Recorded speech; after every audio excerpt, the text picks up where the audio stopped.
안녕하십니까. 앞으로 여러분과 고졸검정고시 합격까지 함께할 김성태라고 합니다. 일단 제가 담당하고 있는 과목은 사회 과목인데요. 사회 과목 같은 경우는 사실 우리 일상생활과 관련된 부분이다 이렇게 생각하시면 될 것 같아요. 말 그대로 이제 제목 자체가 사회잖아요. 그렇죠? 우리가 살고 있는 곳이 사회고요.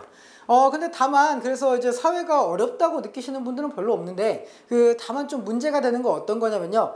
사회에서 나오는 용어들이 조금 생소할 수는 있어요. 사회라고 하는 게 과목 자체의 특성이 그렇습니다. 우리가 그냥 살아가면서 느끼는 것들, 우리가 지금까지 살면서 느껴왔던 그런 것들을요. 어떻게 바꾸는 과정이냐면 글로 바꾸는 과정이에요. 어려운 용어로 바꾸는 과정이라고 생각하시면 될 것 같아요. 그래서 사회 과목에서는요. 일단 첫 번째로 중요한 거는 제가 생각하기에 용어입니다. 용어를 명확하게 하고 가시는 거죠. 그런데 최근에 요번에 조금 문제가 되실 수 있는 건요. 어떤 게 문제가 될 수 있냐면요. 2007 교육과정에서 2009 교육과정으로 사회 과목도 바뀌게 되었다라고 하는 거고요. 2009로 바뀌게 되면서 이제 사실 크게 바뀌었다라기보다는 여러분이 보기에 생소할 수 있는 부분이 있다라고 하는 게 좀 더 맞는 이야기 같습니다. 그래서 이제 2009로 바뀐 교육과정도요. 이제 경력이 탄탄한 저와 함께 가시면요.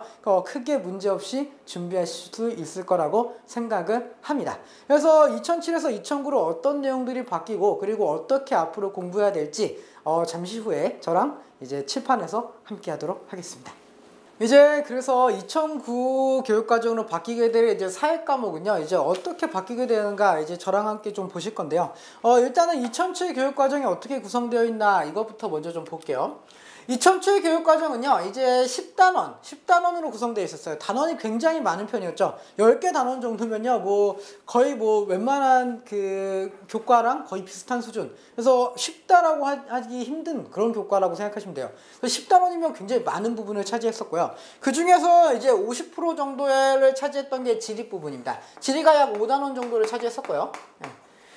사회하고 문화 부분이 약 3단원 정도를 차지했었어요.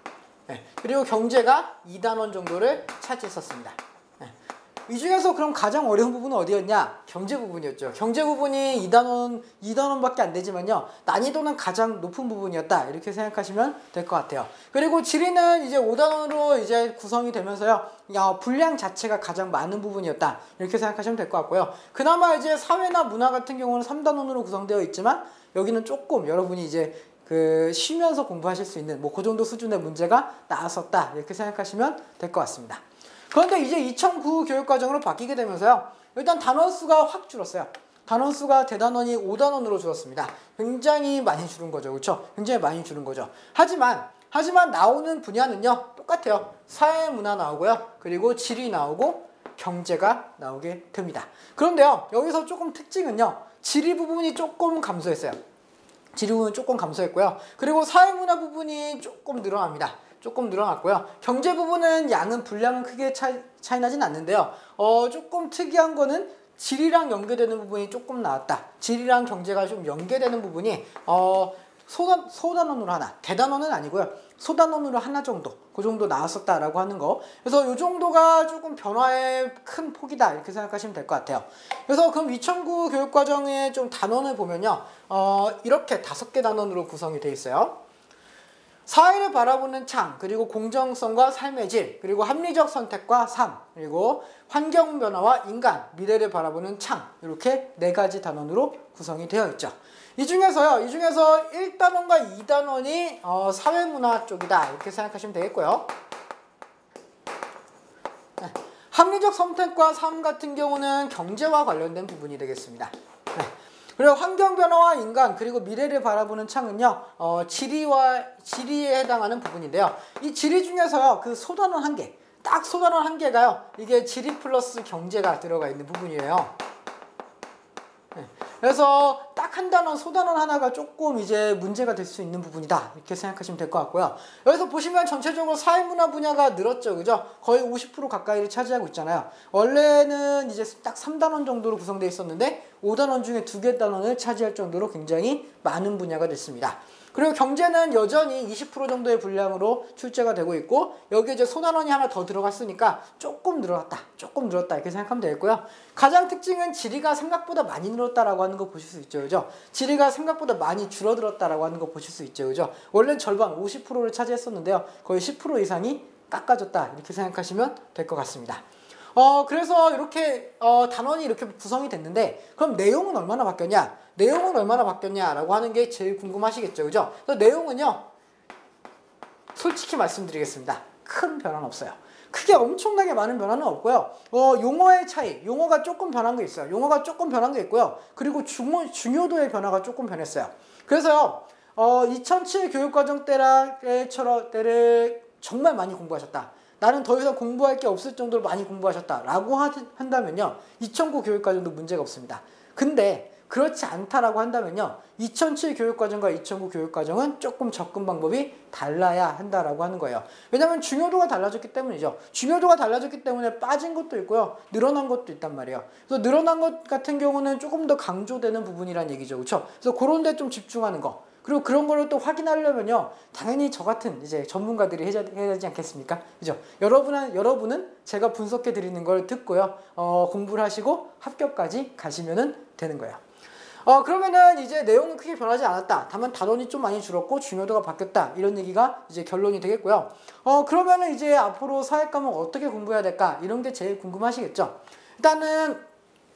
일단은 첫 번째로는요, 제가 이걸 이야기하고 싶습니다.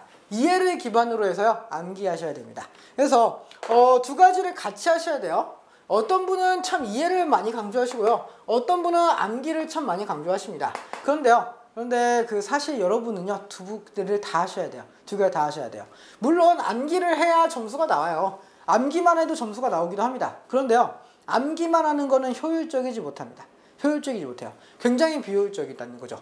그래서 기본적으로 이해가 돼야 암기도 효과를 거둘 수 있다라고 하는 걸 반드시 아셔야 됩니다. 그래서 제 수업의 기본서로 강의를 들으시면서요, 기본적으로 기본적인 개념 같은 거 이해를 명확하게 하시고요, 그 다음에 문제를 풀어가시면서 암기를 조금 더 구체적으로 해가시는 그런 과정을 가주시면 될 것 같습니다.